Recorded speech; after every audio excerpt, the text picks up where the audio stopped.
नमस्कार। विभाजन गाथाएं के अंतिम भाग में आपका स्वागत है।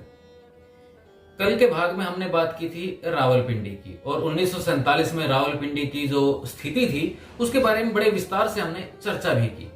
आज के इस अंतिम भाग में हम 3 महानुभावों के संस्मरण शामिल कर रहे हैं और आज के इस संस्मरण का शीर्षक है रूह कांप उठी।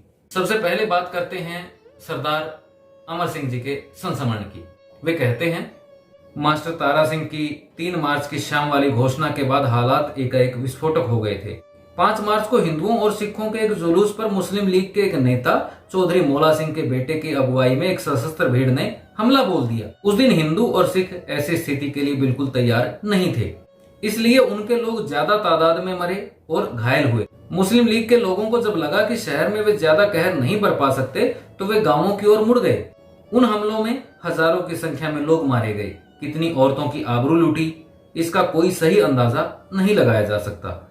मगर ऐसे माहौल में भी खाकसार नेता अशरफ खान जैसे मुस्लिमों ने सैकड़ों हिंदुओं व सिखों की रक्षा भी की।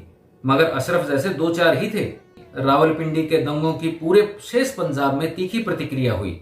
मैं भी उनमें शामिल था, जिसका खून उन दिनों खोल रहा था। अब मैं उन दिनों का ब्यौरा तो नहीं दे सकता, मगर आज बिछड़े मुसलमान दोस्त याद आते हैं और रावलपिंडी की गलियां कूचे भी जहन में बसे हुए हैं। रावलपिंडी के अलावा कैंप बेलपुर, प्रचलित नाम कैंपबलपुर, अब अटक और झेलम के जिलों के गांवों में कितने मरे कितने लूटे, इसकी याद करके भी रूह कांप उठती है। सरदार अमर सिंह जी के संस्मरण के बाद अब मदन लाल सिंह जी का संस्मरण।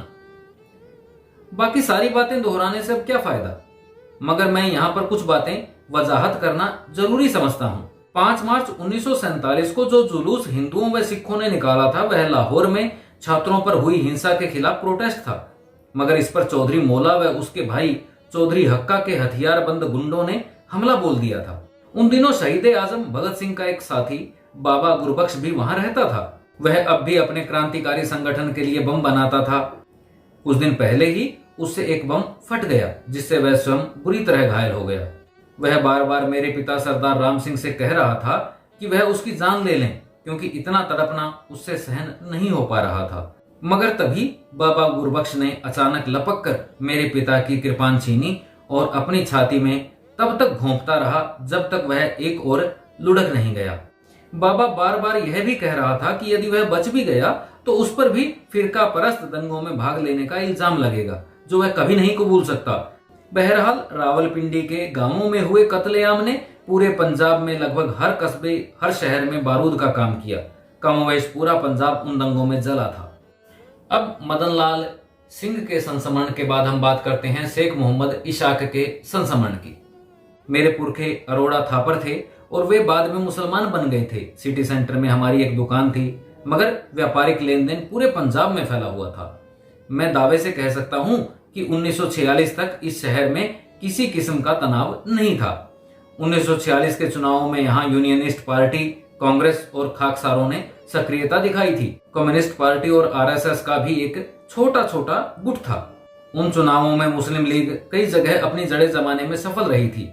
4 मार्च तक सारी बातें सिर्फ जलसे जुलूस तक ही सीमित थीं, मगर 5-6 मार्च की होली के दिन खून खराबा शुरू हो गया। नेहरू रोड, जो अब गजनवी रोड के नाम से जाना जाता है, पर भारी फायरिंग हुई थी। रत्ता व ढोक में मुस्लिमों ने अनेक सिखों के केस काटे। जिन्होंने विरोध किया उनके सर भी काट डाले गए। वैसे बहसियत व जुनून उन दिनों 2 तरफा था। गांवों के जो लोग भागकर शहर पहुंचे, उनकी बातें सुनकर शहर में भी जमकर बवाल मचा। सैकड़ों मरे, हजारों लूटे। अब इन बातों का कौन हिसाब दे, क्या हिसाब दे, पर वे दिन काले दिन थे। इसके साथ ही आज का संस्मरण समाप्त हुआ और समाप्त हुआ विभाजन गाथाएं का सिलसिला। पर आपको विश्वास दिलाता हूं, जल्दी ही किसी नई जानकारी के साथ, नई श्रृंखला के साथ रूबरू होऊंगा। अनुमति दीजिए। नमस्कार।